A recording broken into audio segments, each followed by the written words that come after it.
హల్లెలూయా! దేవునికి స్తోత్రం. అందరికీ వందనాలు. మరి వాక్య ధ్యానం, కొద్ది సమయం వాక్య ధ్యానం చేసుకుందాం. పరిశుద్ధ బైబిల్ గ్రంథంలో నుండి యోహాను రాసిన మొదటి పత్రిక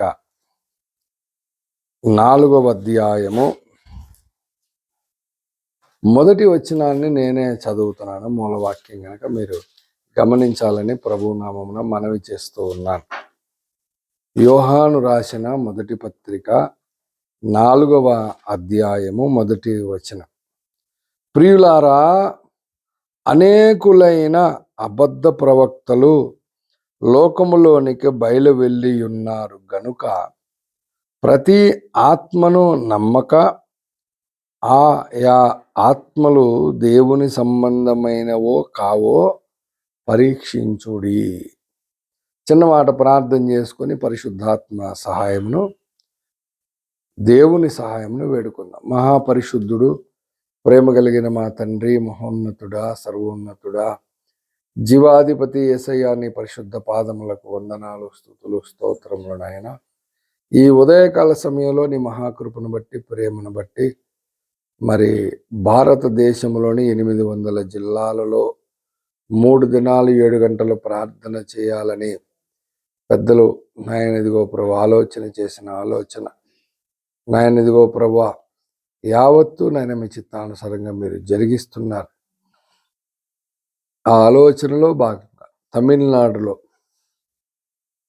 7 జిల్లాలలో నాయన ఇదిగో ప్రభు ఈ ప్రార్థనా కూడికలు నాయన ఇదిగో ఏప్రిల్ 15, 16, 17, 2026 సంవత్సరం మీరు జరిగిస్తున్నందుకు వందనాలు అయా. 7 జిల్లాల్లో మరి మా సహదాసులు సేవలో మరి పరిచర్లో ఉన్నారు.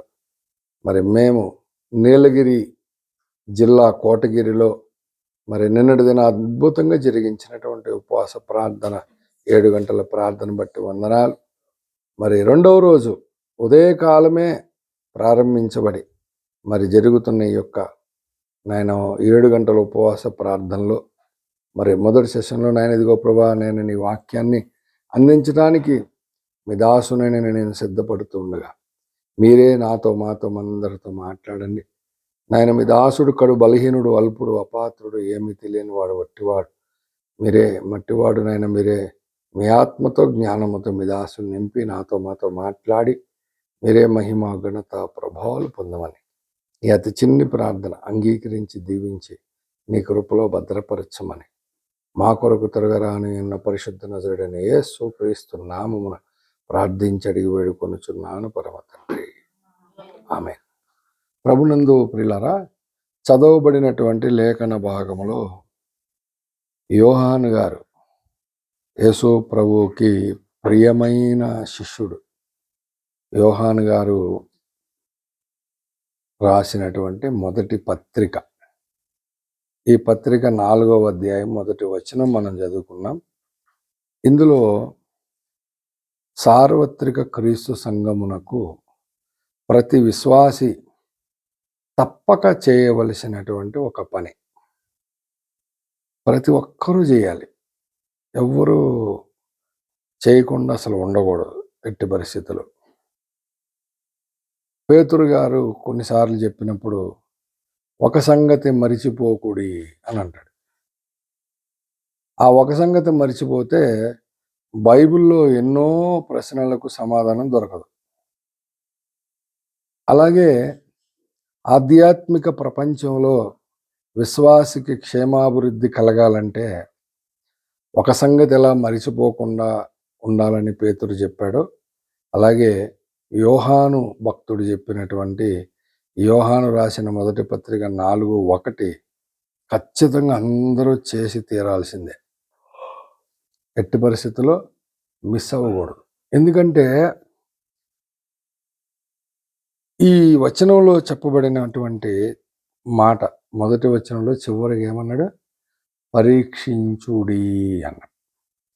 ఈ పరీక్షించే తత్వము అసలు మొట్టమొదట దేవుడిది. పరీక్షించే తత్వం ఫస్ట్, ఆ పరీక్షించే తత్వం ఉన్నది ఫస్ట్ దేవుడికి. ఇజ్రాయేలీయులను ఐగుప్తులో నుంచి నడిపించి కనానుకు తీసుకువెళ్తూ ఉన్నాడు. అరణ్య మార్గంలో ఉన్నాడు.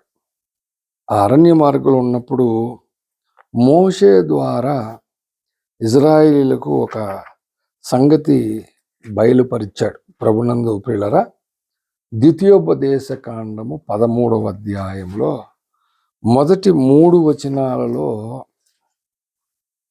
మోషే ఇజ్రాయేలీలకు చెబుతున్నటువంటి మాట, ప్రవక్తయే గాని కలలు కనువాడే గాని నీ మధ్య లేచి నీ ఎదుట సూచక క్రియ అయినను మహత్కార్యమునైనను చేసి నీవు ఎరుగని ఇతర దేవతలను అనుసరించి పూజింతుము రమ్మని చెప్పిన ఎడల అతడు నీతో చెప్పిన సూచక క్రియ గాని మహత్కార్యము గాని సంభవించినను ఆ ప్రవక్త మాటలను కలలు కనువాని మాటలను వినకూడదు.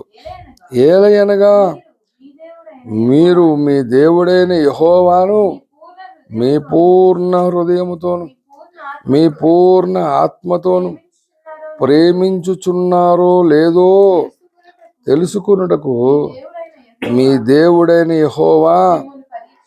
అది ఎవరు చేస్తున్నారు ఈ పని? దేవుడే తన ప్రజలను పరీక్షిస్తున్నాడు. ఇప్పుడు ప్రవక్తయే గాని కలలు కనువాడే గాని నీ మధ్య లేచి నీ ఎదుట సూచక్రియను మహత్కార్యములను చేసి నీవు ఎరుగని ఇతర దేవతలను అనుసరించి పూజింతుము రమ్మని చెప్పిన ఎడలా. ప్రభునందు ప్రియులారా, ఇప్పుడు విశ్వచరిత్రలో అయ్యగారు రాసిన ఒక విషయం, దేవుని విశ్వ ప్రణాళికలో అయ్యగారు రాసిన ఒక విషయం, ఈ విశ్వంలో వెలుగుతో పాటు చీకటి కూడా ఉందనేది నిజము, యథార్థము, చాలామందికి గ్రహింపు లేని విషయం. ఆ చీకటి వెలుగును గ్రహించాలని ప్రయత్నం చేసింది, దానివల్ల కాలేదు, దేవుడు దాని దగ్గరికి రానియలేదని. అందుకొరకే దేవుడు తన సృష్టి చేస్తే ఖచ్చితంగా ఈ చీకటితో ప్రాబ్లం ఉంటుందని ఆయన సృష్టిని చేసినప్పుడు ఆ సృష్టి చుట్టూ ఆయన ఒక గీత గీసి చీకటి దాంట్లోకి ప్రవేశింపకుండా చేసి ఆ లోపలున్న తన సృష్టికి తనను గురించి ఆ చీకటిని గురించి దేవుడు బోధించాడు. బోధించిన తర్వాత ఆ గిరి తీసేశాడు. ఇప్పుడు అది లోపలికి ప్రవేశించి ఎవరినైనా ప్రయత్నం చేస్తే కూడా ఎవరు దాన్ని లోపలికి రానియలేదని చెప్పాడు అయ్యారు. ఇప్పుడు నువ్వు సృష్టిని చేసినప్పుడు ముందుగానే వీటన్నిటి గురించి నువ్వు దేవదూతలకు, కెరూబులు, సెరాఫులకు చెప్పావు. ఓకే, మరి ఇప్పుడు ఇజ్రాయేలీలను అరణ్య మార్గంలో నడిపిస్తూ వీళ్ళకు కూడా దేవుడు ఒక ఇంటిస్తున్నాడు. ఏమని? వీళ్ళు ఖచ్చితంగా లేస్తారు, ఖచ్చితంగా సూచక్రియలు చేస్తారు, ఖచ్చితంగా మీ మధ్య మహత్కార్యములను చేస్తారు, గ్యారంటీగా చెప్తున్నాడుగా. ఇప్పుడు వాళ్ళకి ఎలా చెప్పాడో వీళ్ళకి కూడా చెబుతున్నాడు ముందే. కానీ ఆ చీకటిని ఈ గిరి తీసేసిన తర్వాత లోపలికి రానివ్వకుండా ఆపగలడా? ఆపగలడు. కానీ ఆల్రెడీ నేను వీళ్ళకి బోధించేశాను కాబట్టి అది వస్తే దాన్ని రానివ్వడమా రానివ్వకపోవడం అనేది మీ ఇష్టం. అది అలాగే ఈ చేసేవాళ్ళని రానివ్వకుండా ఆపగలడు. కానీ ఆయన ముందు ఏంటిస్తున్నాడు ఏమనంటే, ఇలాంటి వాళ్ళు వస్తారు గ్యారంటీగా. మీరు ఆలోచించుకోండి, వాళ్ళని మీరు వెంబడించాలని వాళ్ళు చెప్పినప్పుడు ఆ సూచక క్రియ అని ఆ మహత్కార్యము కానీ సంభవించినను అంటున్నాడు. అంటే జరుగుతాయా జరగవా? ఆ సూచక్రియ ఖచ్చితంగా జరుగుద్ది. అవును, ఆ సూచక్రియ జరగకుండా నువ్వు ఆపేయచ్చుగా. మహత్కార్యం జరుగుద్ది అని జరగకుండా నువ్వు ఆపేయచ్చుగా. నీ అనుమతి లేకుండా ఏదైనా విశ్వంలో జరుగుద్దా? నువ్వు ఆపచ్చుగా, కానీ ఆపడవు. ఎందుకు ఆపడవు? నేను ముందే ఇంటిచ్చా. ఒకవేళ జరిగినను సంభవించినను ఆ ప్రవక్త మాటలు నువ్వు వినకూడదు. ఎందుకు వినకూడదు? అరే, కళ్ళ ముందు జరుగుతుందిగా, కళ్ళ ముందు కనబడుతుందిగా, అయినా సరే నువ్వు వాళ్ళ మాట వినకూడదు. ఎందుకు వినకూడదంటే అప్పుడు చెప్పాడు, ఏలయనగా నీ కళ్ళ ముందు ఎన్ని జరుగుతున్నా నువ్వెందుకు వినకూడదంటే, నువ్వు నీ దేవుడైన యెహోవాను పూర్ణ హృదయముతో పూర్ణ ఆత్మతో ప్రేమించుచున్నారో లేదో తెలుసుకొనుటకు మీ దేవుడైన యెహోవా ఆయన నిన్ను పరీక్షిస్తున్నాడు. అంటే ఇప్పుడు వాటన్నిటిని రావడానికి అనుమతి కూడా ఆయనే ఇచ్చేశాడు. వస్తాయి గ్యారంటీగా, ఆ పరిస్థితులు ఉంటాయి గ్యారంటీగా. కానీ నువ్వేం చేయాలి? పూర్ణ హృదయముతో పూర్ణ ఆత్మతో ప్రేమించుచున్నావో లేదో అన్నాడు. అంటే దేవుణ్ణి ప్రేమించుచున్నావో లేదో అంటే అర్థం ఏంటి? ఆయన ఇచ్చిన ఆజ్ఞలను నువ్వు పాటించుచున్నావో లేదో ఆయన నిన్ను పరీక్షిస్తున్నాడు. ఇంకప్పటికే ధర్మశాస్త్రము మోషే ద్వారా దేవుడు ఇచ్చాడు. ఆజ్ఞలను గైకొనుటియే దేవుని ప్రేమించుట అని ఈ భక్తుడు యోహాను గారు చెప్పాడు. కానీ దేవుని ప్రేమించుట అంటే వాళ్ళు పాత నిబంధన కాలంలో దేవుని ప్రేమించుట అంటే దేవుని ఆజ్ఞలు గైకొనుటయే అనే విషయం వాళ్ళకి తెలుసో తెలియదు. కానీ ఒకటి మాత్రం నిజం, ఏం చేయాలి? నిన్ను మాత్రం ఖచ్చితంగా ప్రేమిస్తున్నావో లేదో ఆయన పరీక్షిస్తున్నాడు. అంటే ఈ పరీక్షించే తత్వము దేవుడిది. అట్లాగే ప్రతి విశ్వాసి దేవుని కుమారుడిగా దేవుని ఆజ్ఞలను ఖచ్చితంగా గైకొనేవాడిగా దేవుడు ఏం చెబితే ఆ పని చేయాలి ఖచ్చితంగా. ఇప్పుడు పరీక్షించుడి అని అన్నాడు యోహాను రాసిన మొదటి పత్రిక 4:1. పరీక్షించుడి అని అంటే అర్థం ఏంటి? అది కూడా ఆజ్ఞ. ఇప్పుడు ఒక ఆజ్ఞ అది. నువ్వు నిజంగా ఆజ్ఞను ప్రేమించి వాడవైతే దేవుణ్ణి ఖచ్చితంగా, ఆజ్ఞను గైకొని వాడవైతే నువ్వు దేవుణ్ణి ఖచ్చితంగా ప్రేమిస్తున్నట్లు లెక్క. అసలు అలా ప్రేమిస్తున్నావో లేదో అంటే ఎలాగా? పూర్ణ హృదయంతో పూర్ణ ఆత్మతో ప్రేమించుచున్నావో లేదో ఆయన ఏం చేస్తున్నాడు? పరీక్షిస్తున్నాడు. అలా పరీక్షించే దేవుడు ఇప్పుడు మనల్ని పరీక్షించమని చెబుతున్నాడు. ఏం పరీక్షించమంటున్నాడు? ప్రియులారా, అనేకులైన అబద్ధ ప్రవక్తలు లోకములోకి బయలు వెళ్ళి ఉన్నారు గనుక ప్రతి ఆత్మను నమ్మక ఆయా ఆత్మలు దేవుని సంబంధమైనవో కావో పరీక్షించుడి అన్నాడు. అంటే ఇప్పుడు ఈ లోకంలో ప్రతి ఆత్మను అన్నాడు. అంటే ఆత్మలు చాలా ఉన్నాయి, బోల్డ్ అని ఉన్నాయి. ఒక్కొక్కరిని ఒక విధంగా ప్రేరేపిస్తుంటాయి. అలా ప్రేరేపించుచున్నప్పుడు ఆ ప్రేరేపణకి లోబడి కొంతమంది ఏం చేస్తారు? లోబడి వాళ్ళు అనుకున్నది చేసేస్తుంటారు.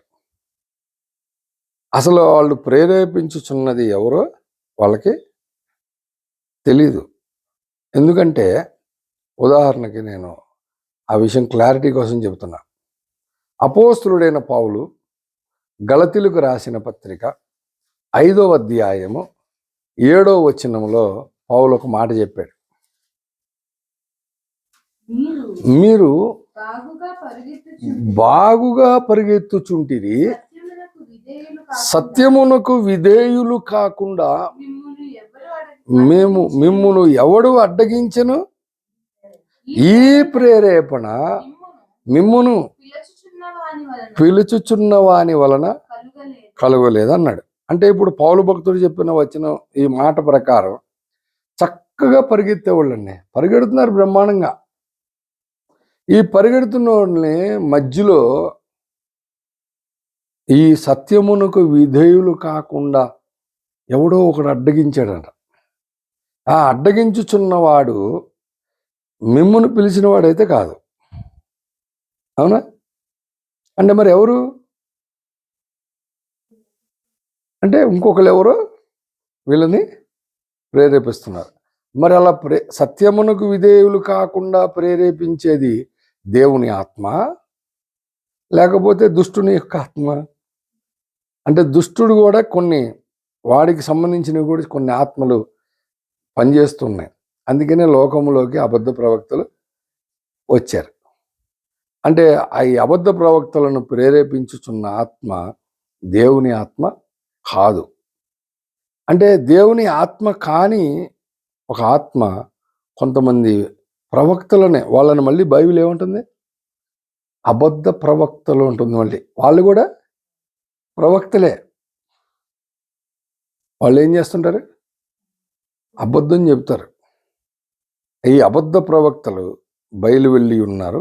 కాబట్టి ప్రతి ఆత్మను మీరు నమ్మద్దు.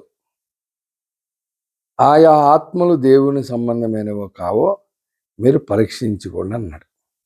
అంటే ప్రభునందు ప్రియులారా, నాకు కలిగినటువంటి ఈ దినం మరి ఉదయమే 4:30కి అలారం పెట్టేశా.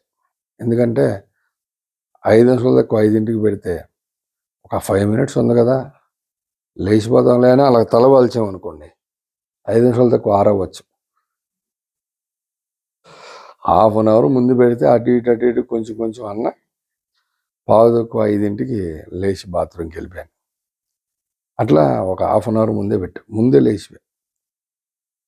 పాస్టర్ గారు ఎట్లాగో ఈ ఉపవాస ప్రార్థనలకు వెళ్తే ఖచ్చితంగా మెసేజ్ ఫస్ట్ ఇమ్మని చెప్తారు.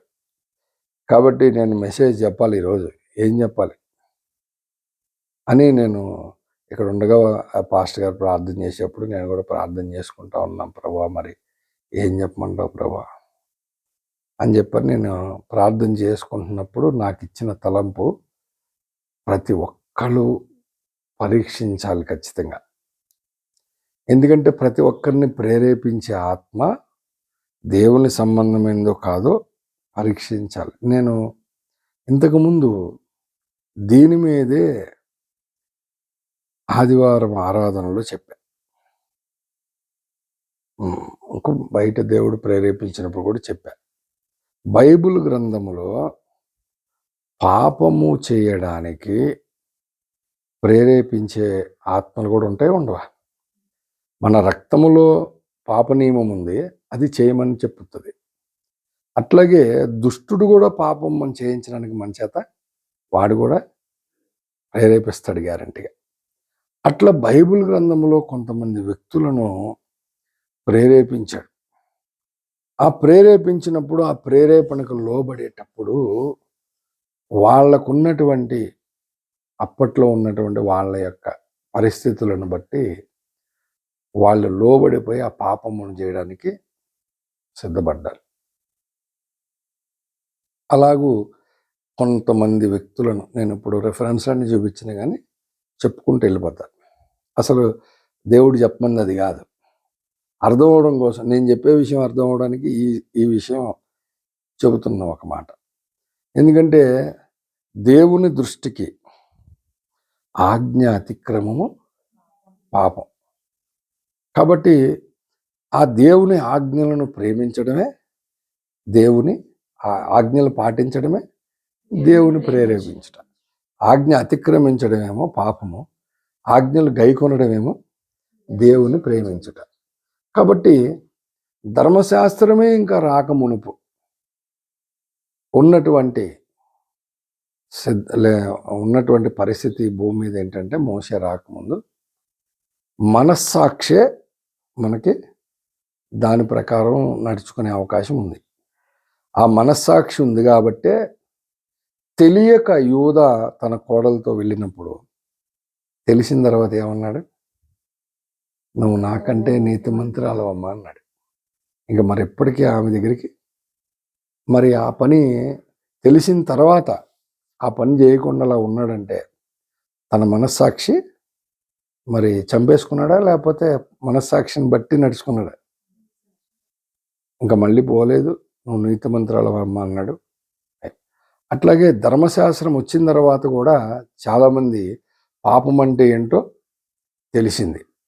ధర్మశాస్త్రం రాకముందు మనస్సాక్షిని బట్టి కూడా యూదా చేసిన పని రూబేన్ చేయలేకపోయాడు. చేశాడా? రూబేన్ చేయలేకపోయాడు. యూదా చేశాడు. తెలిసిన తర్వాత తన కోడలని అర్థమైనప్పుడు ఆయన నువ్వు నాకంటే నీతిమంతురాలు అమ్మ అని చెప్పాడు. కానీ రూబేను అలా చేయలే. యాకోబు జ్యేష్ఠ కుమారుడైన రూబేను చేసిన పాపం మనందరికీ తెలుసు, దాన్ని చెప్పడం అనవసరం అని చెప్పట్లే. తన పిన్న తల్లి మంచం ఎక్కాడని రాయబడినటువంటి రూబేను మనస్సాక్షి ఏమైపోయింది? బద్దలైపోయింది. మరి వరుసకి ఏమవుతుంది? తల్లి అవుతుంది. మరి తెలిసి చేశాడు, తెలియ చేశాడు. యోధ తెలియ చేశాడు, రూబేను తెలిసే చేశాడు. దాని విషయంలో మనస్సాక్షి ఏమైందని దేవుడు అడుగుతాడు లెక్క, రూబేన్ లెక్క చెప్పుకుంటాడు. కానీ రూబేన్ ఆ పని చేయడానికి, ఆ బలహీనత తనలోకి రావడానికి అతన్ని ఎవరో ఒక ఆత్మ ప్రేరేపించింది. అంటే దురాత్మే ప్రేరేపించింది. ఆ ప్రేరేపించిన ఆత్మకు లోబడిపోయాడు. మోషే ధర్మశాస్త్రము 5 కాండాలు రాసినప్పుడు ఈ యోధా గురించి రాశాడు, ఈ రూబేన్ గురించి కూడా రాశాడు. ఇద్దరి గురించి రాశాడా లేదా? రాశాడు. ధర్మశాస్త్రం రాసిన తర్వాత చెప్పాడు ఆయన. మొత్తం కంప్లీట్ అయిన తర్వాత ద్వితీయోపదేశ కాండములో ఆయన చెబుతూ ఒక మాట చెప్పాడు. ప్రభునందు ప్రియులారా, ఒక్కసారి మనం చూద్దాం.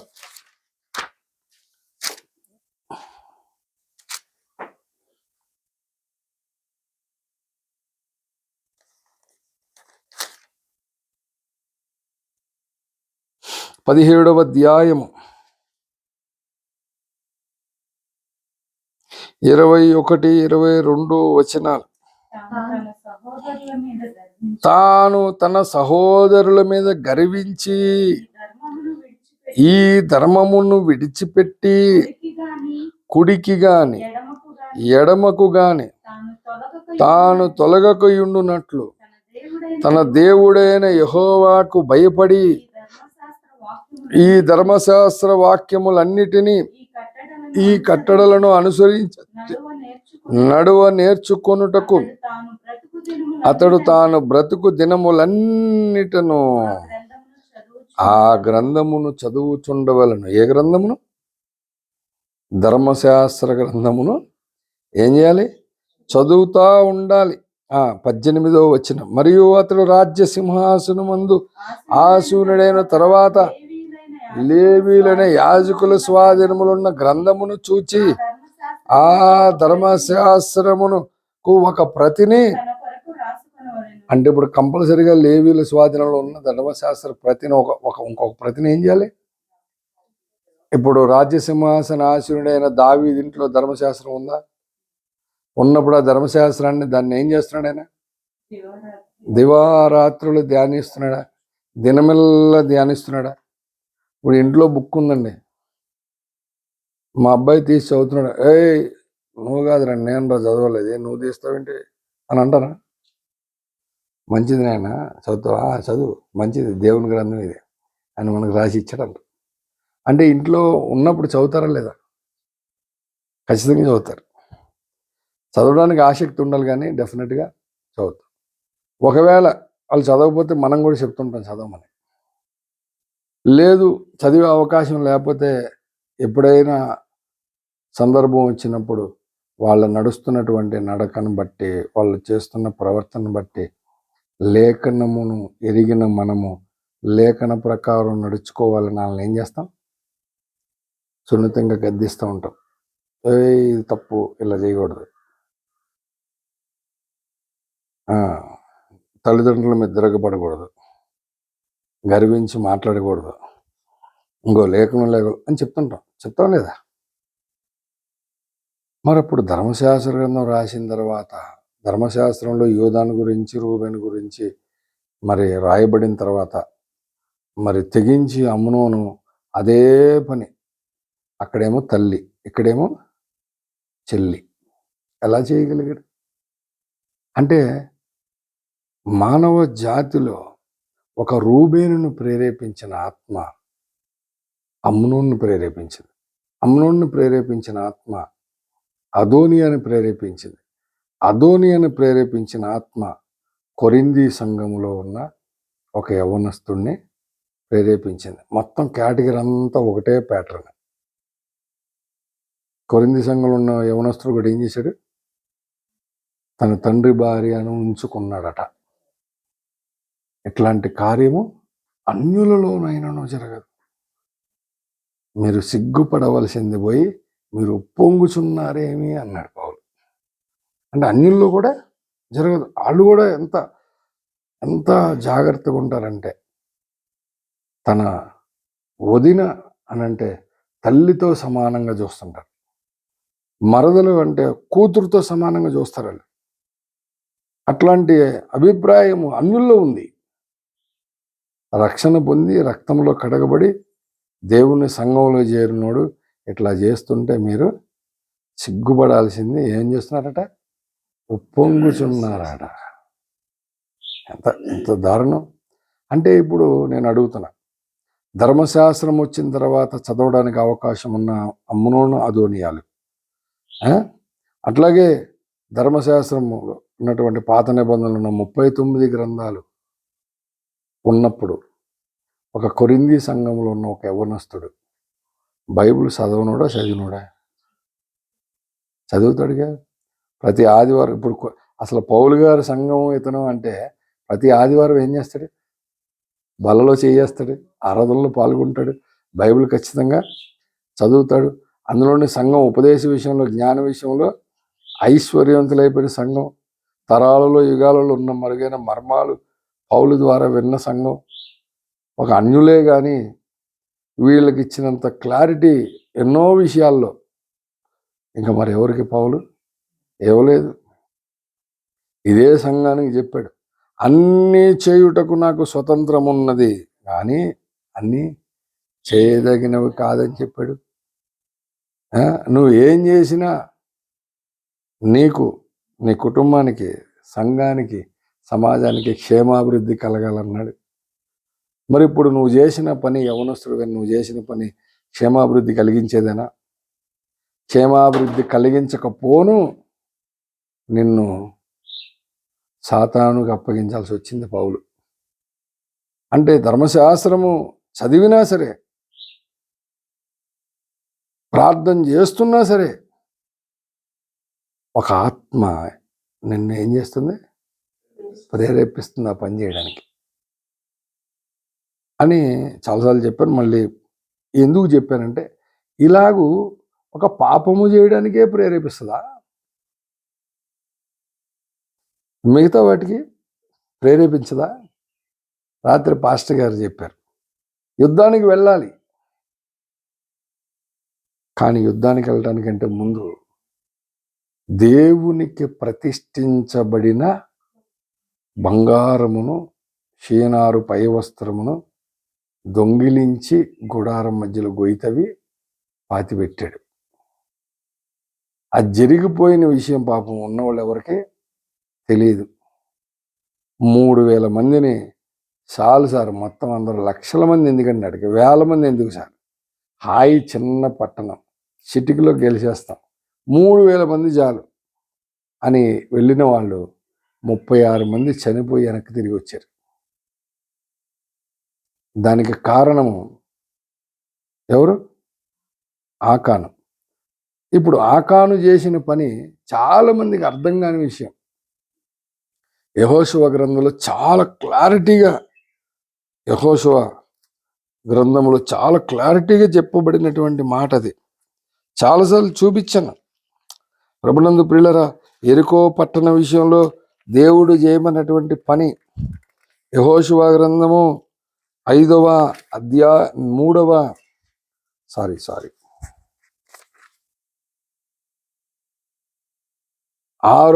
అధ్యాయము 18-19 వచనాలు చదవమ్మా. ఇశ్రాయేలీయుల పాలెమునకు ఆ, శాపము తెప్పించి ఆ, దానికి బాధ కలుగజేయుదురు గనుక ఆ, శపింపబడిన దాన్ని మీరు ముట్టకూడదు. ఆ, వెండియు బంగారును ఇత్తడి పాత్రలను ఉమ్, ఇనుప పాత్రలను యెహోవాకు ప్రతిష్ఠితమగును. ఆ. వాటిని యెహోవా ధనాగారములో ఉంచవలెను. అంటే ఇప్పుడు మీరు చెప్పండి, ఎరుకోని పట్టణమును కూల్చేటప్పుడు బంగారము, వెండి, ఇత్తడి, ఇనుము ఈ 4 యెహోవాకు ప్రతిష్ఠితము. మిగతా ఎన్ని అగ్ని చేత కాల్చేయాలి మొత్తం. ఈ 4 మాత్రం యెహోవాకు ప్రతిష్ఠితం కాబట్టి దాంట్లో మీరు ఏది ముట్టుకోవద్దు. ఎందుకు ముట్టుకోవద్దంటే అది యెహోవాకు ప్రతిష్ఠితమైంది కాబట్టి దాన్ని యెహోవా ధనాగారానికి పట్టుకెళ్ళాలి. ఆ యెహోవా ధనాగారములో పట్టుకెళ్ళి పెట్టవలసినటువంటి ఏదైతే ప్రతిష్ఠించబడినది ఉందో దాన్నే ఆకాన్ తీసుకెళ్లి దొంగతనం చేసి గుడారంలో దాచుకున్నాడు. మిగతాయన్నీ కాల్చేయమన్నప్పుడు యథార్థంగా కాల్చేసి యెహోవా ధనాగారంలోకి వెళ్ళాల్సిన దాన్ని తీసుకొచ్చి నువ్వు గుడారం కింద దాచుకుంటే అది శపితమై ఏమవుతుందంట, ఇజ్రాయిలీల పాళెమునకు శాపము తెప్పించి దానికి బాధ కలుగజేయుదురు గనుక అన్నాడు. అంటే ఆ పని చేయడం వల్ల ఎవరికి నష్టం? నీకు తర్వాత, నీకు నీ కుటుంబానికి తర్వాత నష్టమైంది. కానీ నువ్వు ఆ పని చేయడం వల్ల హాయికి వెళ్ళిన వాళ్ళు 36 మంది చచ్చిపోయారు. మరి ఆ కుటుంబాలు ఎంత బాధపడి ఉంటాయి, ఎంత వేదన. మరి దేవుడు చెప్పకపోతే తప్పు, చెప్పాడా లేదా ముందే? ఇజ్రాయేలీయులు పాళానికి మీరు శాపం తెప్పించిన వాళ్ళు అవుతారు అని అంత క్లారిటీగా చెప్పిన ఎవడలా పోతే మనకెందుకు సార్? మనమైతే ఇది నాకు కావాలి, బాగుంది, ఇది అట్లా తెస్తావా అంటే? మరి ఒక పెద్ద ఆవిడ అడిగింది నన్ను, అయ్యగారు దొంగతనం చేసింది ఆకాన్ గారు అయితే కుటుంబం మొత్తాన్ని ఎందుకు సార్ వాళ్ళతో కూడా చంపేయడం అని. అంటే మరి పిలిపించినప్పుడు యెహోషువ చెప్పినప్పుడు అది ఎవరికి నష్టమో చెప్పాడుగా. అంటే అప్పుడు నీకు గ్రహింపు రాలేదా? కనీసం 36 మంది చనిపోయి వాళ్ళు తిరిగి వచ్చేసినప్పుడైనా అయ్యో నేను తప్పు చేశాను నాయనో అని చెప్పని వచ్చావా? రాలే. దేవుడు యెహోషువకి చెప్పి యెహోషువ 12 గోత్రాలను పిలిచి 12 గోత్రాల్లో మళ్ళీ వంశములు చెప్పున చీట్లేసి మళ్ళీ ఒక్కొక్కళ్ళని తీసి అన్నీ చేసిన తర్వాత లాస్ట్కి నువ్వు బయటపడిన తర్వాత అప్పుడు యెహోషువ వచ్చి ఆకాను ఉన్న విషయం చెప్పానంటే అప్పుడు చెబుతున్నాడు. మరి అప్పటిదాకా ఏం చేసాం? అంటే కనీసం 36 మంది చచ్చిపోయినందుకు బాధ ఉందా నీకు? నేను ఈ పని చేయడం వల్లే ఆ 36 మంది చచ్చిపోయారనే యోచన ఉందా? అప్పుడు ఖచ్చితంగా నువ్వు దాచేటప్పుడు నీ కుటుంబ సభ్యులు చూసి కూడా నిన్ను హెచ్చరించకపోవడం కూడా వాళ్ళది కూడా తప్పే. 36 మంది చనిపోయారు కాబట్టి నువ్వు చచ్చిపోవడంలో ఏమాత్రం తప్పు లేదు, రాళ్ళతో కూడా చంపేమన్నాడు. అంటే దేవుని తీర్పులు ఇంత శోధింపనసక్యంగా ఉంటాయి.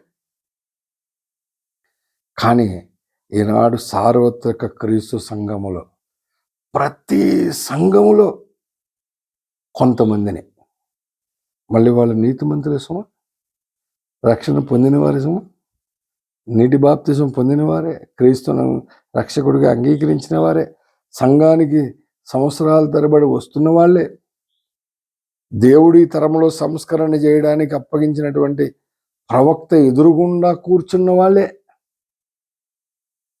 అందులో ఉన్న వాళ్ళను కూడా ఈ ఆకానును ప్రేరేపించిన ఆత్మ బోళ్ళ మందిని ప్రేరేపిస్తుంది. అలా ప్రేరేపించకపోతే ఓఫీర్ గారు ఒక సందర్భంలో అన్నాడు, నా ఎదురుగుండా కూర్చున్న వాళ్ళే యథార్థముగా దేవునికి ఇవ్వవలసిన దశమ భాగం ఇస్తే ఈ పాటికి 200 దేశాల్లోకి వెళ్ళిపోయాడు అన్నాడు. అంటే ఏం చేస్తున్నారు వీళ్ళంతా? దశమ భాగం ఏం చేస్తున్నారు? అప్పుడు ఈ దొంగతనం చేయడానికి ప్రేరేపించుచున్న ఆత్మ ఏది? ఒకప్పుడు ఆకానుని ప్రేరేపించింది, ఈనాడు బోళ్ళు మందిని ప్రేరేపిస్తుంది. యెహోషువయే చెప్పలా, మలాకి కూడా చెప్పాడు, మీరు దేవుని ధనమును దొంగిలించి మీరు శపింపబడిన వారు అన్నాడు. లేదా శాపం తెచ్చుకుంటున్నారు అన్నాడు. అరే శాపం వస్తుందని చెప్పినప్పుడు మరి నేను దేవుని విషయంలో మరి ఆయన నాకు అనుగ్రహించినటువంటి రక్షణ మామూలుదా? ఈ విషయంలో ఎవడైనా ఇవ్వగలడు నీకు ఆ రక్షణ? నీ పాపములు తన స్వరక్తం చేత కడిగి వేసేటువంటి దేవుడు ఇంక ఈ లోకం ఇంకొకడు ఎవడైనా ఉన్నాడా? నిన్ను నరకాగ్నిగుండం నుంచి తప్పించి పరలోకానికి తీసుకెళ్లే దేవుడు ఎవడైనా ఉన్నాడా? అంటే ఇంత అద్భుతమైనటువంటి ఆశ్చర్యకారి మహత్కార్యం నీ జీవితంలో జరగడానికి కారణం యేసు ప్రభు. మరి యేసు ప్రభు కారణం, యేసు ప్రభు నమ్మాడు. కానీ సంఘంలో నీతిమంతుడు కూర్చుంటాడు, వాక్యం వింటాడు, ప్రార్థన అద్భుతంగా చేస్తాడు, సువార్తలు చెప్తారు కొంతమంది. కానీ దేవుని ధనమును దొంగలించటానికి ఆకానును ప్రేరేపించిన ఆత్మ నన్ను ప్రేరేపిస్తుందని పరీక్షించుకోలేడు. శాపమును మాత్రం కొని తెచ్చుకుంటున్నాడు. ఎందుకో తెలియదు. మరి నిజముగా సార్వత్రిక క్రీస్తు సంఘంలో ప్రతి విశ్వాసి ఇట్లా ప్రేరేపించుచున్న ఆత్మను పరీక్షించు వాడైతే ఈ రెండు విషయాల్లో పడతారు. పడరు. కానీ ఎందుకు పడుతున్నారు? పరీక్షించే తత్వము రావడం లేదు. ఒక ప్రేరేపణ కలుగుతుంది, ఆ ప్రేరేపణకు తగ్గట్టు చేసుకుంటూ వెళ్ళిపోతున్నారు. కానీ దాని వలన వచ్చే పర్యావసనాలు ఎలాంటివో గుర్తించకుండానే ముందుకు సాగిపోతున్న సంఘం. కానీ దేవునికున్న తత్వంలో ఒక తత్వం, పరీక్షించే తత్వం అనే ప్రతి విశ్వాసి పరీక్షిస్తే తన ఆధ్యాత్మిక జీవితానికి ఎట్లాంటి క్షేమాభివృద్ధి ఉంటుంది? అతన్ని కదపగలరా? ఎక్కడుంటాడు?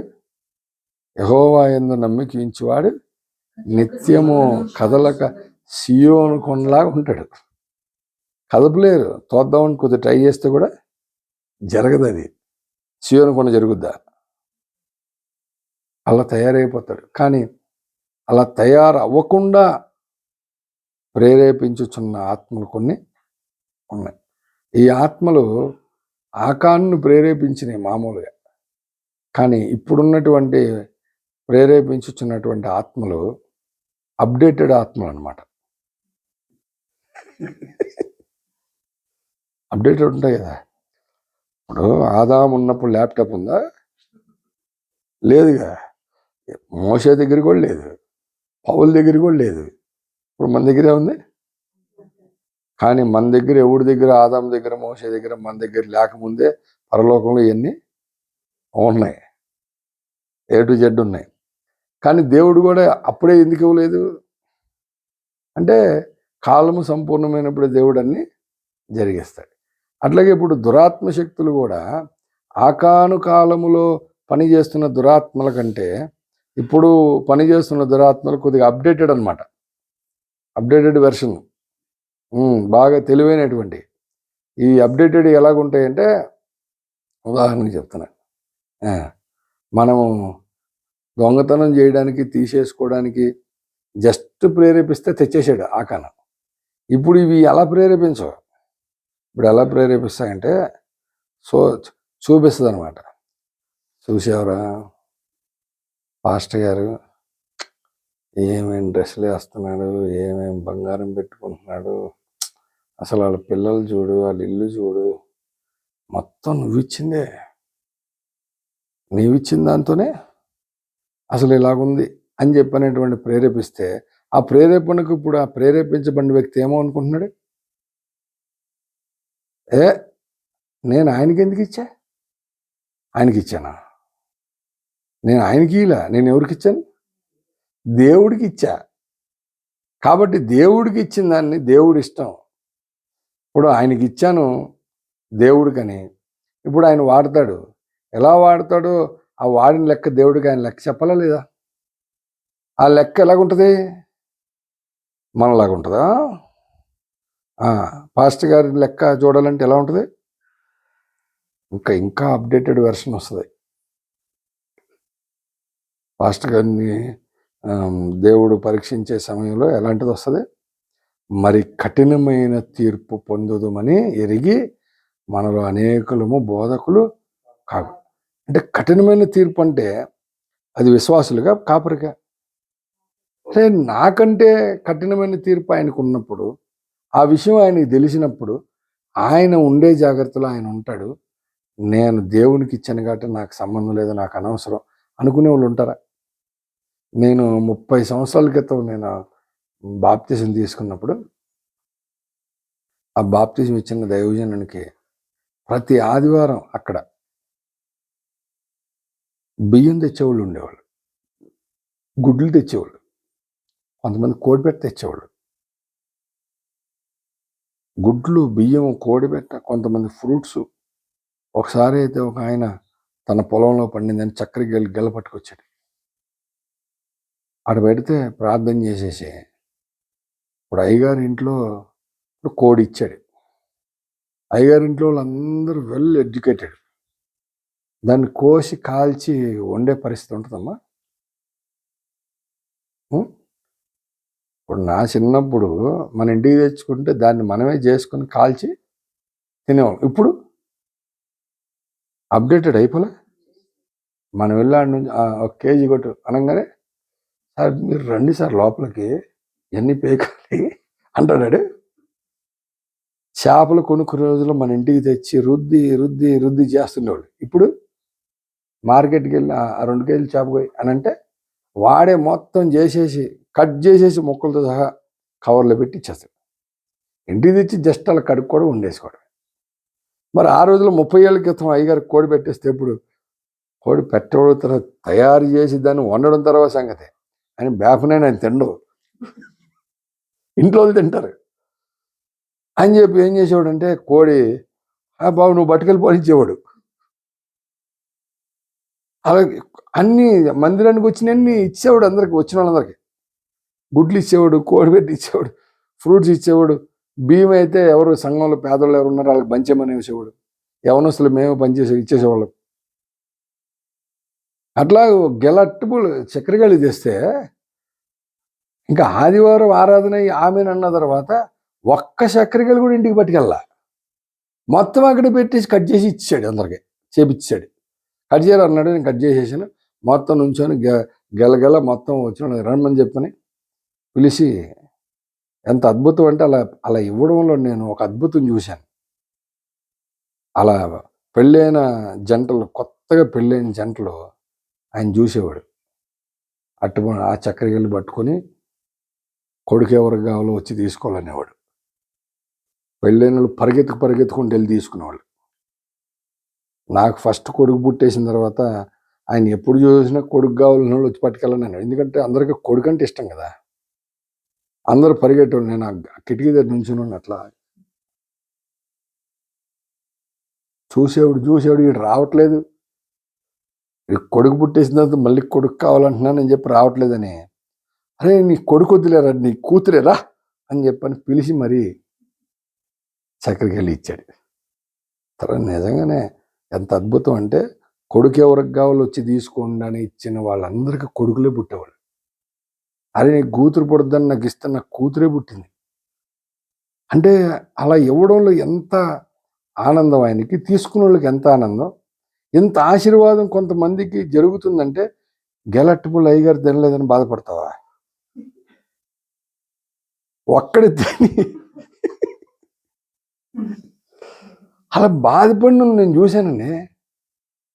నేను గెల తెచ్చేస్తే ఇదే మొత్తం పంచుతున్నాడు. అలా చూసినప్పుడు నాకు అనిపించింది, నువ్వు వన్స్ అక్కడ తీసుకొచ్చి సన్నిధిలో పెట్టిన తర్వాత దాని గురించి నువ్వు ఆలోచించాలా ఆలోచించకూడదా? నేను ఇచ్చేసాను ఇంక దేవునికి, ఆయన ఏం చేసుకుంటే నాకెందుకండి అనేటట్టు ఉండాలి. మన మినిస్ట్రీలో కూడా అయ్యగారు ఒక పిలిపిస్తే ఎందుకు ఇచ్చాడు, దేనికి, ఏమిటి అని ఆలోచించే పరిస్థితులు వచ్చినాయి మళ్ళీ.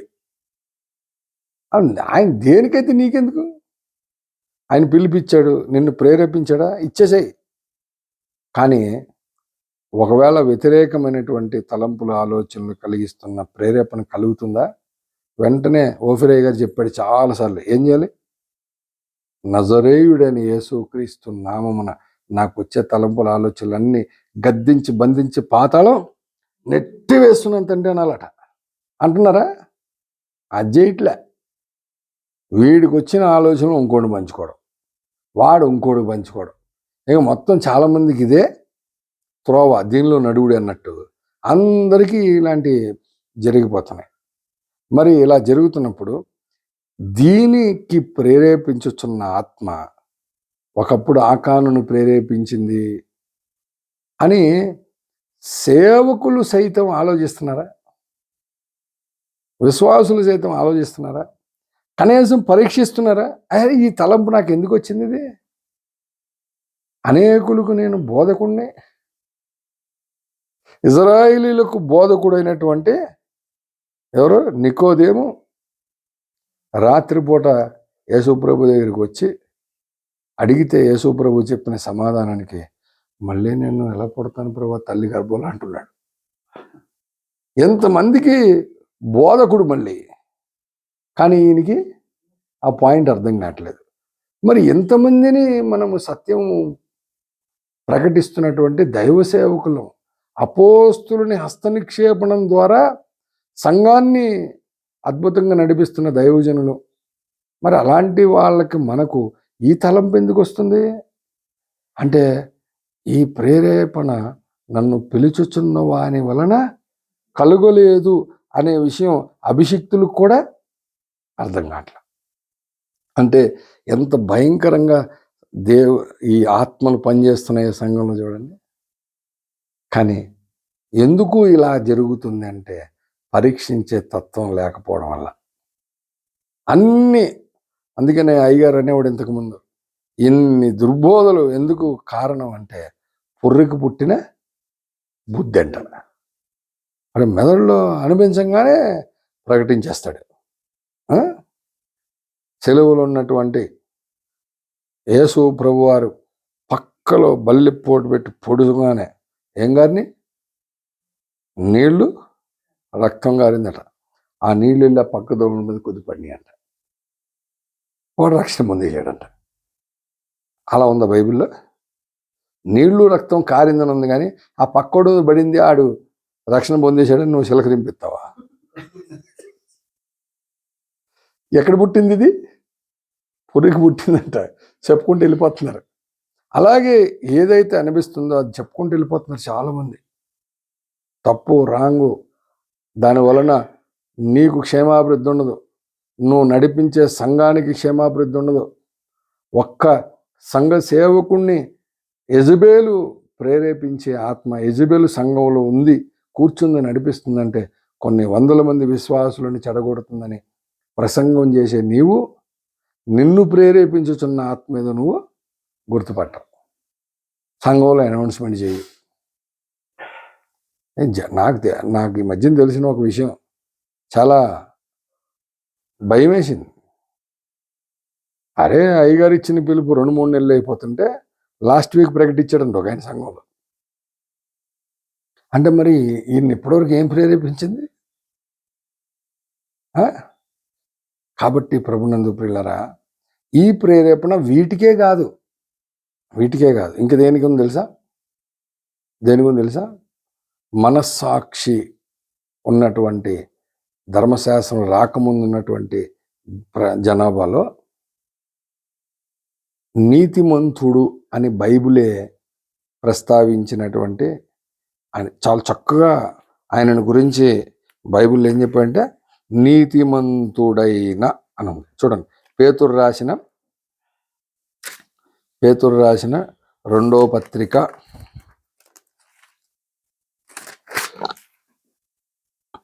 2వ అధ్యాయము 7వ వచనం. దుర్మార్గుల కామ వికారయుక్తమైన నడవడి చేత బహు బాధపడిన నీతిమంతుడగు లోతును తప్పించా. అంటే ఇప్పుడు లోతు ఎవరండి?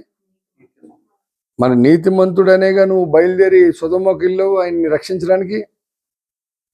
వెళ్ళావా? వెళ్ళిన తర్వాత ఆయన తడువు చేస్తున్నాడు. ఎక్కడికి? ఆ సొదొమ నుంచి బయటికి రావడానికి. ఆ సొదొమ నుంచి బయటికి రావడానికి తడువు చేస్తుంటే ఆయన ఏం చేశాడు? 2 కుమార్తెలను లోతుని తన భార్యను ఇద్దరు దేవదూతలు చేతులు పట్టుకొని సొదొమ నుంచి బయటికి లాక్కొచ్చేశారు. లాక్కొచ్చిన తర్వాత మనందరికీ తెలుసు, ఈ నీతిమంతుడకు లోతుని ఆయన ఒక ఆ అగ్నిగంధకముల చేత నేను మొత్తం దీన్ని నాశనం చేసేస్తాను, ఇందులో ఉంటే వీళ్ళకి ప్రమాదం అని చెప్పని ఒక ఆయన అక్కడ కూర్చొని ప్రార్థన చేస్తున్నాడు. 50 మంది ఉంటే పట్టణం రక్షిస్తా అని, మళ్ళీ 40 మంది ఉంటే ఇలా మొదలెట్టి ఎంత ప్రార్థన చేస్తున్నాడు అక్కడైనా. అరే సొదొమ గొమొర్రాను నాశనం చేయడానికి వెళ్తున్నాడు ఈయన, అక్కడేమో నా తమ్ముడు లోతున్నాడు, ఇప్పుడు ఈయన నాశనం చేస్తే వాడి కుటుంబం అగ్నిగంధకము గుండంలో వాళ్ళతో పాటు నశించిపోతాడు, వాడిని ఎట్లాగైనా రక్షించాలని ఏడు కూర్చొని ఈయన ప్రార్థన చేస్తున్నాడు. 10 మంది ఉంటే సరే ఓకే, 10 మంది ఉన్నా సరే పట్టణాన్ని ఏం చేయాలి. కానీ వెళ్ళిన తర్వాత ఎంతమంది ఉన్నారు? 4. కాబట్టి దీనికి గ్యారంటీగా వేసేయడమే కరెక్ట్ అని చెప్పని వాళ్ళని పట్టుకొని బయటికి లాక్కొచ్చి చెబుతున్నాడు, ఇగో ఈ పట్టణమును నేను అగ్నిగంధకముల చేత నశింపజేస్తున్నాను, ఇగో ఈ పర్వతానికి వెళ్ళు, నేను దాన్ని ఏం చేయను అని అంటే, లోతు గారు నీతిమంతుడు కదా, ఏమన్నాడు? అలాగూ కాదు ప్రభువా, నీతిమంతుడే కదా.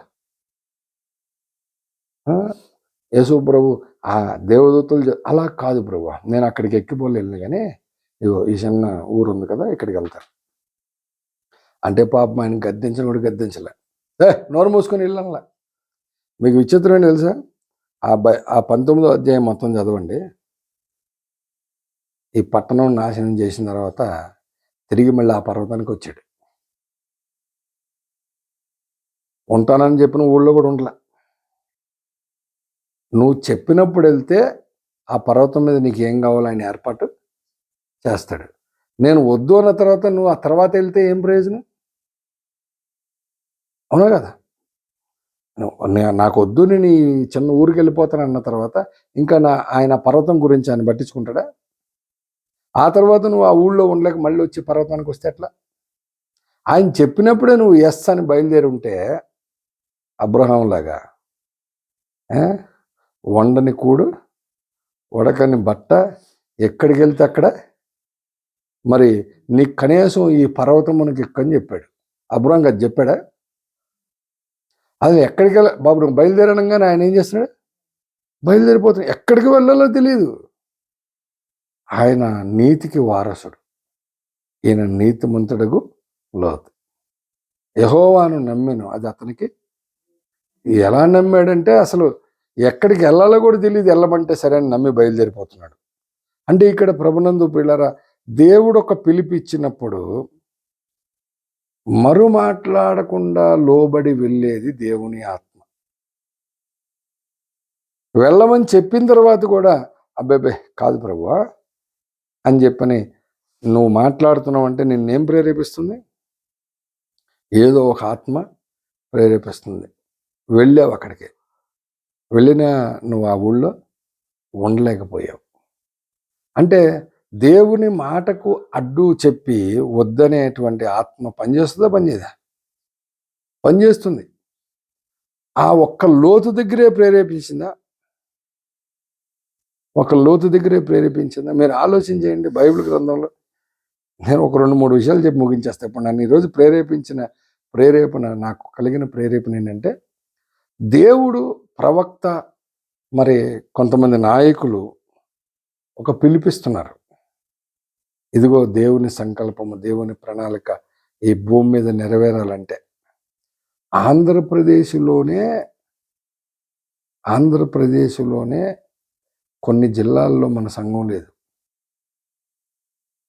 అగాపే సంపూర్ణ సువార్త సంఘం లేదు. లేని జిల్లాలు ఉన్నాయి, లేని ఊర్లు ఉన్నాయి. మరి భారతదేశంలో ఉన్న 30 రాష్ట్రాల్లో సంఘాలు ఉన్నాయా? లేవు. మరి దేవుడు సర్వసత్యాన్ని, తన దర్శనాన్ని మొత్తం ప్రపంచానికే తెలియజేసేస్తానంటున్నాడు, తీసుకెళ్తానంటున్నాడు. కానీ మన ఊళ్ళో పక్కన జిల్లాలో లేదు. ఏం ప్రపంచానికి ఎప్పుడు వెళ్తుంది? అంటే దేవుడు ఒక మాట చెప్పాడంటే ఖచ్చితంగా వెళ్తుంది. కానీ ఆ పని చేయడానికి దాసుడు పిలిపిస్తూ ఉంటే పిలుపుకు లోబడి వచ్చేవాళ్ళు ఎంతమంది? ఇప్పుడు కాదులేండి, ఇంకా సమయం రాలేదు, నా సమయం వచ్చినప్పుడు నేను వస్తా అన్నావంటే మరి నిన్ను ప్రేరేపిస్తుంది ఎవరు? ఎందుకంటే ఈ ప్రేరేపించే ఆత్మ ఒక్క లోతుని, ఒక అబ్రాహ్మనే కాదు బాబు, ఆ నినివే పట్టణ ప్రజలు నశించిపోవడానికి సిద్ధంగా ఉన్నారు. ఇప్పుడు నువ్వు అర్జెంటుగా నినివే పట్టణానికి వెళ్ళని యోనాని దేవుడు మాట్లాడుతుంటే, యోనాని నినివే కాకుండా తర్షీషు పట్టణానికి వెళ్ళడానికి ప్రేరేపించింది ఎవరు? ఒక ప్రవక్తను సైతము వెళ్ళనివ్వకుండా ఇటు వెళ్ళడానికి ప్రేరేపించే ఆత్మలు ఉన్నాయి. వెక్కాడు, ప్రయత్నం చేశాడు, అయ్యిందా? కాలే. దేవుడు గొప్ప ప్రళయం తీసుకొచ్చాడు సముద్రంలో. అప్పుడు వచ్చింది, ఓహో ఇదంతా నా గురించే వస్తుంది. అవును సార్, ఇంతకు మీరెవరు? ఆ జీవము గల దేవుడు అయిన యెహోవా సేవకుడును. అరు బాబు, ఎంత పని చేసేవాడు బాబు. ఇప్పుడు మేము ఏం చేయాలి అర్జెంటుగా చెప్పు? ఆయనకి ఏమన్నా బలిపీఠం కట్టి ఏమన్నా బలు అర్పించాలా? ఆయన శాంతింపజేయాలా? మొత్తం ఓళ్ళలో సరుకులన్నీ బయటపడేసుకున్నారు బాబు అని చెప్పని ఆయన అంటే, యోనా అంటాడు, నన్ను తీసుకెళ్ళి పడేమన్నాడు. వేసేసారు సముద్రంలో. దేవుడు మత్స్యమునకు ఆజ్ఞ ఇచ్చాడు, అది వచ్చి మింగేసింది. చాలా ప్రసంగాలు నేను సింపుల్గా యోనాను మింగిన తిమింగలు తీసుకెళ్ళి 3వ రోజు నినివే పట్టణం దగ్గర కక్కిందని సింపుల్ ప్రసంగాలు విన్నా. చాలా సింపుల్ ప్రసంగాలు విన్నా, కానీ కొంచెం ఉన్నతమైన ప్రసంగాలు విన్నా కొన్నిసార్లు. యోనా 3 రాత్రింపగళ్ళు చేప గర్భంలో ఏం చేస్తున్నాడు? ప్రార్థన చేస్తున్నాడట. ఆయన ప్రశాంతంగా ప్రార్థన చేసుకుంటున్నాడా? కొద్దిగా టెన్షన్లో ఉన్నాడా? టెన్షన్ ఉందా? టెన్షన్ ఉందా? దేవుడు ఆజ్ఞ ఇచ్చాడు, అది మింగింది. ఆజ్ఞ ఇస్తే గ్యారంటీగా నెక్స్ట్ చేసే పని చేస్తుంది. ఆయన ప్రశాంతంగా మోకరించి ప్రార్థన చేస్తున్నాడు ఆయన. కానీ ఈ శాప నోరు మూస్తేనంట లోపల అరిగిపోతాడట. నోరు అట్లా మూసిందో ఈయన లోపల డైజెషన్ అయిపోతాడట. ఈ నోరు మూయకుండా సముద్రంలో తలగా బయటెట్టి ఇది చేస్తుంది ప్రార్థన, ప్రభువా ప్లీజ్ ఇంకెన్ని తీరాలి, ఎన్ని గంటలు ప్రభువా ఇలా తిరిగేది? నోరు బయట పెట్టాను, ఒక్క ఆజ్ఞ ఇస్తే ప్లీజ్ నాయనా అని బయట సముద్రంలో ఈ తిమింగలం తిరుగుతూ ఉందట. దీని ప్రార్థన ఎక్కువైపోయింది, దీనికి టెన్షన్. మూసావో ఏమంటాడా ఇదే? ఇప్పుడు ఈ తిమింగలను నోరు మూయొద్దు అంటాడు, సింహాలనేమో నోరు తెరవద్దు అంటాడు. దానియేలు బోర్డులో పెట్టిన సింహాలు మూయి నోరండి. దానియేలు సింహం బోన్లో ఉన్నప్పుడు సింహాలు నోళ్ళు మూసేశాడు. ఇక్కడేమో దీన్ని తెలుసుకొని తిరుగుతుంది, ఇది మూస్తే అయిపోతాడు. అట్లా చేప చేసింది ప్రార్థన అని చెప్పండి, నేను భలే ఆశ్చర్యం వేసింది. అసలు ఎంత అద్భుతమైనటువంటి దేవుడు, ఎంత ఆశ్చర్యకరుడు, ఎంత మహత్కార్యములు చేసే దేవుడు అంటే, ఆయనకు ఉన్న పేరులో ఒక పేరు ఆశ్చర్యకరుడు. అంటే ఎలాంటి ఆశ్చర్యం అంటే, సాధు సింగర్ ఒకసారి ఒక చోట ప్రసంగం చేస్తున్నప్పుడు ఈ యోనాని చేప మింగినటువంటి సందేశం చెప్పాడట. ఇలా ఇదే చెబితే ఒక ఆయన వచ్చి సాధు సింగ్ అని అడిగాడట, సార్ యోనాని గురించి ఇంత మంచి ప్రసంగం చేశారు కదా, మరి చేప అలా మింగి అలా కక్కిందని మీరు నమ్ముతున్నారా అన్నాడట. అంటే బైబిల్లో అలాగే ఉంది, ఒకవేళ అలా కాకుండా యోనానే చేపని మింగేసాడని రాసి ఉంది అనుకో, అది కూడా నమ్ముతారట. అంటే విశ్వాసం ఎలాగుండాలి? ఒకవేళ దేవుడు అదే రాశాడు అనుకో, అది కూడా నమ్ముతాను నేను. అంటే అంత విశ్వాసంతో ఉన్నప్పుడు దేవుని కార్యాలు మనం చూడగలం. కానీ దేవుడు తన కార్యమును జరిగించుకోవడానికి ఒకసారి చెప్పినప్పుడు లోబడితే అబ్రహాములాగా నిన్ను ప్రతి చోట దీవిస్తాడు. అబ్రహాం ఒక ప్రవక్తట. ఆయన అబీమెలెకు రాజున ఆ రాజుగారు చెప్పాడు ఏమని, అతడు నా ప్రవక్త అతడు నీ కొరకు ప్రార్థన చేస్తాడు, నీకు సంతానం కలుగుద్దని. అంటే ప్రార్థన చేయడానికి, అనేకుల కొరకు నిన్ను నియమించడానికి, నిన్ను వాడుకోవడానికి నువ్వు దేవుడు చెప్పిన వెంటనే, లేదా దేవుడు చెప్పాలంటే ఆ రోజులో చెప్పాడండి, ఇప్పుడు చెప్తాడా? ఒక ప్రవక్త ద్వారా లేదా దైవజనుల ద్వారా చెప్తున్నాడు అని అంటే వెంటనే నువ్వేం చేయాలి? నేనున్నాను, ఇదిగో ప్రభువా వస్తున్నానని చెప్పని రెడీ అయిపోవాలి. కానీ ఇంట్లో ప్రాబ్లమ్స్ ఉన్నాయండి, చాలా ఇబ్బంది అండి, అదే అని నువ్వు ఆ చెప్పిన నాళ్ళు దేవుని మాటను తృణీకరించడానికి, నిర్లక్ష్య పెట్టడానికి నిన్ను ప్రేరేపించుచున్న ఆత్మ ఏదో ఉంది. మరి లోతులాగా, మరి లోతు ఆనాడు వద్దు ప్రభు అన్నట్టు అంటున్నాం, కానీ అబ్రహాంలాగా ఎస్ ప్రభు నేను బయలుదేరుతున్నానని చెప్పని వెళ్తే ఎంత అద్భుతంగా వాడుకుంటాడు. చెప్పినప్పుడు యోనా ఖచ్చితంగా వెళ్ళుంటే ఎంత అద్భుతంగా వాడుకుంటాడు. ఆ తర్వాతనే వాడుకున్నాడు, అది వేరే సంగతి. కానీ ముందు చెప్పినప్పుడు విన్నావా? నిజంగా నాకు అనిపిస్తుంది, నేను నాకు బాగా ఎక్కువ బైబిల్ చదివినటువంటి, ఎక్కువసార్లు చదివిన గ్రంథాలు 2 ఉన్నాయి. ఒకటి ఎస్తేరు, 2 దానియేలు. ఈ 2 ఎక్కువ చదివేవాడిని. బాధ కలిగినప్పుడల్లా బైబిల్ ముందేసుకొని ఫస్ట్ ఎస్తేరు చదివేవాడిని. కొన్నిసార్లు ప్రేరేపిస్తే దానియేలు చదివేవాడిని.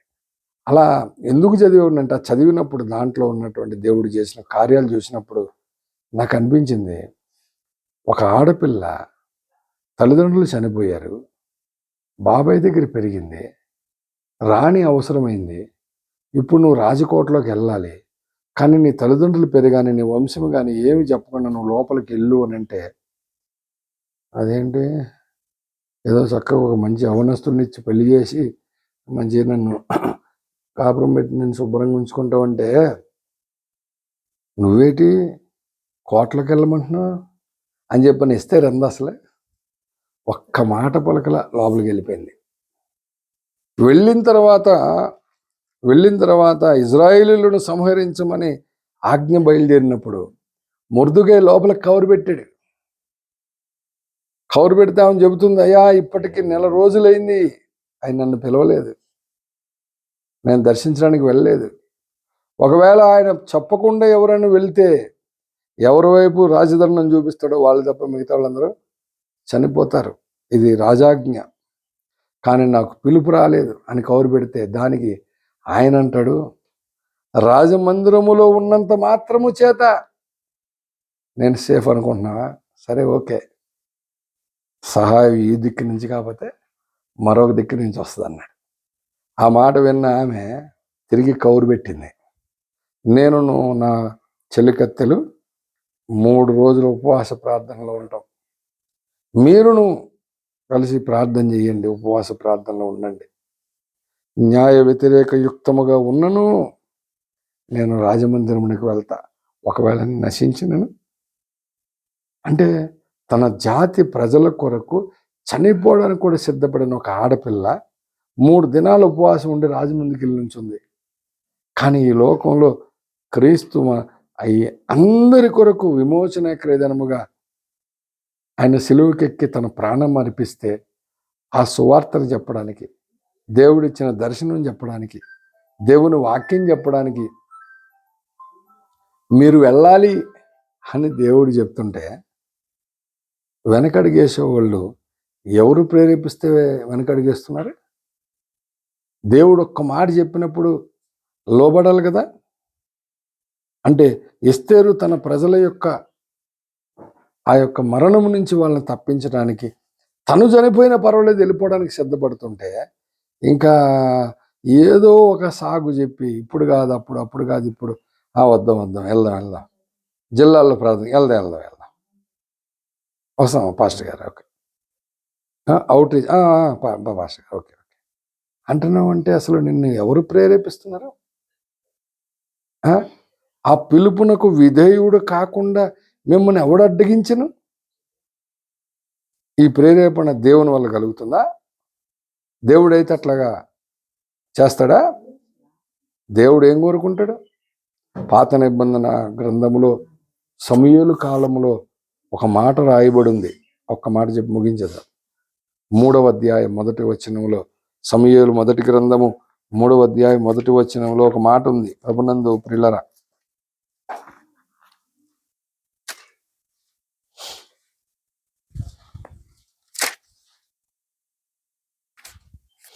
బాలుడైన సమూయేలు ఏలి ఎదుట యెహోవాకు పరిచర్య చేయుచుండెను. ఆ దినములలో యెహోవా వాక్కు ప్రత్యక్షమగుట అరుదు. ప్రత్యక్షము తరచుగా అంటే సమూయేలు కాలములోని యెహోవా వాక్కు ప్రత్యక్షమగుట అరుదట. అవునా? మరి మొదటి శతాబ్దంలో ఈజీయా? మీరు చెప్పాలి. మొదటి శతాబ్దంలో యెహోవా వాక్కు రావడం ఈజీయా?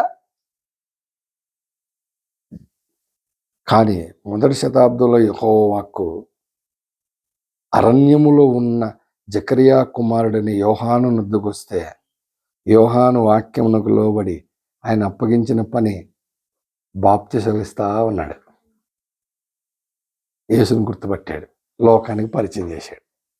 ఇదిగో లోక పాపములు మోసుకొని పోవచ్చున్న దేవుని గొర్రె పిల్లని. వాక్కు అరణ్యంలో ఉన్నాయని తిరిగి వచ్చింది. మరి సమూయేలులోనేమో వాక్కు ప్రత్యక్షమగుట అరుదు. కానీ మొదటి శతాబ్దంలో అరణ్యంలో ఉన్నటువంటి బాప్తిసమిచ్చే యోహాను దగ్గరికి వాక్కు వచ్చింది, లోబడి ఆయన పనిచేస్తున్నాడు. అదే వాక్కు శరీరధారి అయి ఈ లోకానికి వస్తే, ఆ వచ్చిన ఆయన చెప్తున్న మాటలు ఇజ్రాయేలీలు గుర్తుపట్టలేదు, ఇజ్రాయేలీలు లోబడలేదు, ఇజ్రాయేలీలు తిరుగుబాటు చేసే పరిస్థితిలో ఉన్నారు. ఎంత విచిత్రమో చూడండి.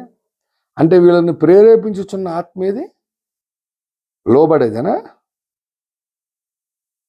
ఆ వాక్కునే తృణీకరించేశారు వీళ్ళు. ఆయన తన స్వకీయుల యొద్దకు వచ్చిన ఆయనను అంగీకరించలేదట, తృణీకరించారట. అంటే ఎవరు ప్రేరేపిస్తున్నారు అట్లా? అంటే ఆ మొదటి శతాబ్దంలో కానీ, ఇశ్రాయేలీయుల కాలంలో కానీ, నేటి సమాజంలో కూడా ఆ వాక్కునకు లోబడకుండా చేస్తున్న ఆత్మ ఏదో ఒకటి ఉంది, అది నన్ను ప్రేరేపిస్తుందని దాన్ని గద్దించి బంధించి పాతాళానికి తొక్కేయట్లేదు. ఇంకా ఎలాగున్నారు?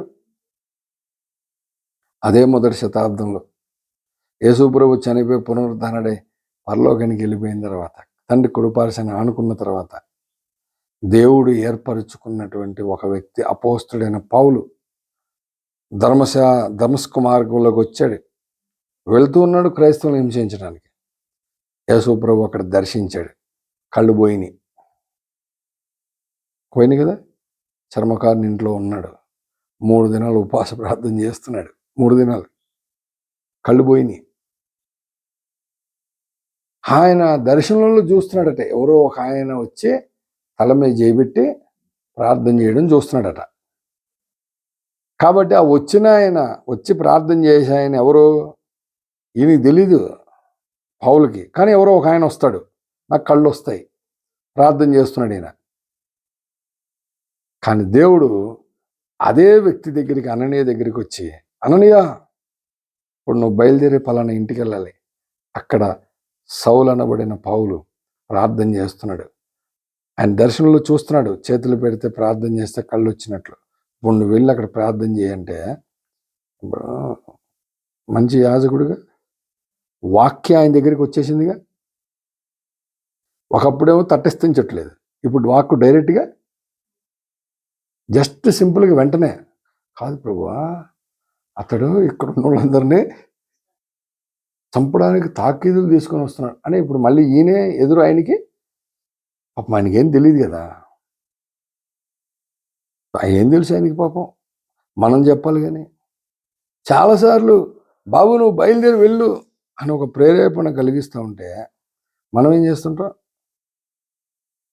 ఆయనకే చెప్తాం, నీకు తెలుసు కదా ప్రభా, నిన్నటి నుంచి మా అమ్మాయి చాలా బాధపడుతుంది, నీకు తెలీదా అని. మనం బాధపడుతుంది లేదా నీకు తెలీదు, నేను చెప్పాలి మళ్ళీ ఆయనకి. మనం చెప్పడం ఏంటి? మళ్ళీ మనం ప్రసంగం చేస్తాం సంఘంలో, ఏమని, నువ్వు దేవుని పని మీద ఉండు, ఆయన నీ పని మీద ఉంటాడని. ఈ ప్రసంగాలన్నీ ఎలాగుంటాయంటే, నాకు బాప్తిసం ఇచ్చిన ఆయన చెప్తుంటాడు ఎప్పుడు. ఆయన చెప్పేవాడు అసలు భలే కనెక్ట్ అయ్యేవి ఆయన చెప్పినవన్నీ. పాపం ఆయన బేపనైనా ఆడి గురించి ఈడి గురించి ఎందుకని మన గురించి చెప్దామని చెప్పేవాడు పౌల్లాగా. నా గురించి చెప్తాని ఓ బేపనైనా ఓ మీటింగ్ పెట్టి 2 గంటలు ప్రసంగం చేశాడట. ఏమనంటే మనం ఎల్లుల్లిపై తినకూడదు, అది మాంసాహారం, కాబట్టి వాళ్ళ నుంచి ఎల్లుల్లిపై వదిలేయండి అని చెప్పాడట. ఆయన 2 గంటల ప్రసంగం అయిపోయింది. భార్యాభర్తలు ఇద్దరు కలిసి ఇంటికి వెళ్ళిపోయారు. మీరు కారు కుర్చీలు తీర్చుకొని రండి, నేను మీకు అన్నం వడ్డిస్తాను అందంట. ఈయన వెళ్ళిపోయి కారు కుర్చీలు తీర్చుకొని వచ్చాడు. భోజనం పెట్టింది, చక్కగా మంచి పప్పుచారు కాసింది, భోజనం పెట్టింది, అన్నం ముద్దలు నోట్లో పెట్టుకున్నాడు. రోజు ఇట్లా టేస్ట్ లేదట. అదేంటది పప్పుచారు రోజు ఇట్లా లేదు, ఎలాగుంది ఏంటి అని అడిగాడట.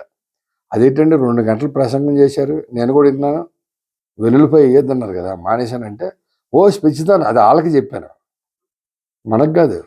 మనం మాత్రం వెల్లుల్లిపై వేసుకొని అట్లా ఉన్నాయి ఇప్పుడు ప్రసంగాలు కూడా. సేవకుడు చెప్తాడు, నువ్వు దేవుని పని మీద ఉండు, నీ పని దేవుడు చేస్తా అంటాడు. కానీ నేను మాత్రం అట్లా ఉన్నా. నాకు మాత్రం నాకున్న సమస్యలు, నాకున్న ప్రాబ్లమ్స్, నాకున్నవన్నీ నేనేం చేస్తుంటా చూసుకుంటా ఉంటా. మరి ఇప్పుడు నేను ఈ ప్రసంగం చేద్దాం వద్దా అని నన్ను ప్రేరేపించుతున్న ఆత్మ ఇది చెప్పమని ప్రేరేపిస్తుంది దేవుడు అని చెప్పేది అని నేను పరీక్షించుకుంటున్నా కూర్చొని ఇక్కడ. కరెక్ట్గా సైమన్ గారు ఆయన ప్రార్థన ముగించిన తర్వాత ఆయన అంటున్నారు, మీరు ఎస్తేర్లు ఏలియాలు కావాలంటే మీరు అందరూ ఏం చేయాలి? ఎస్తేర్లు ఏలియాలు కావాలంటే మీరు ప్రార్థన చేయాలా, వాక్యం వినాలా, చెప్పారా? ఎప్పుడైతే ఎస్తేరు మాట విన్నానో అప్పుడు జ్ఞాపకం వచ్చింది నాకు. నా ప్రసంగ దీంట్లో ఎస్తేరు ఒక అంశం. ఆయన నోటంటే ఎస్తేరు అనే మాట రాగానే ఫిక్స్, ఇది దేవుడే చెప్పమన్నాడని చెప్పేసి ఇప్పుడు చెబుతున్నాను. మనము కూడా మన ఆధ్యాత్మిక జీవితంలో మనం చేయాల్సిన పని ఏంటంటే, దేవుని వాక్కు నీ యొద్దకు వచ్చినప్పుడు తర్వాత చూస్తా, తర్వాత చేస్తా, చూద్దాంలే, ఇప్పుడు కాదు, అవన్నీ పక్కన పెట్టేసి ఏది నా యొద్దకు వచ్చిందో అది ఎంత కష్టమైనా దాన్ని నేనేం చేస్తా, పాటిస్తా. ఇజ్రాయేలీలో దేవునికి ప్రమాణం చేసి నష్టము కలిగినను మాట తప్పనుడు దావీదు ఒక్కడే. అందుకనే దావీదు దేవుని చిత్తానుసారమైన మనసు కలిగిన వాడు. దావీదు దేవునికి ఇష్టానుసారుడైన మనసుడు. ఎందుకు? ప్రమాణం చేస్తే మాట తప్పడం. అట్లా మనం కూడా దేవుని సన్నిధిలో దేవుని కొరకు, అవుట్రీచ్ కొరకు, దేవుని దర్శన వ్యాప్తి కొరకు, ఈ జిల్లాల్లో దేశాల్లో ప్రార్థన కొరకు అసలు ముందు మనము సిద్ధపడితే దేవుడే ఆటోమేటిక్గా అన్ని సమకూర్చి మనకు జరిగిస్తాడు. దేవుడు కూడా నేను నిలబెట్టుకుని వాడుకుంటాడు. అట్టు భాగ్యం ప్రభు మనకు దయచేయను గాక. ఆమెన్. అందరికి వందనాలు. Praise lord.